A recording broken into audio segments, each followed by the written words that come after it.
JavaScript or React? This video is a part of a series all about manipulating arrays. Let's talk about the pop method.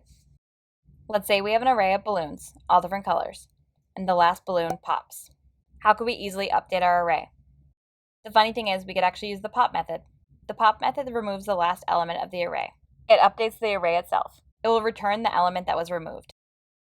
Let's talk about the pop method syntax. This variable will be the removed item, and this is the call to the pop method.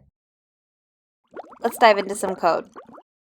Here we have our array of balloons. We'll create a variable called balloon and then call the pop method on the balloons array. We'll then console.log to see both the popped item and the updated array. We'll run our file in Node and see the result: the updated array with the last item removed and the popped item.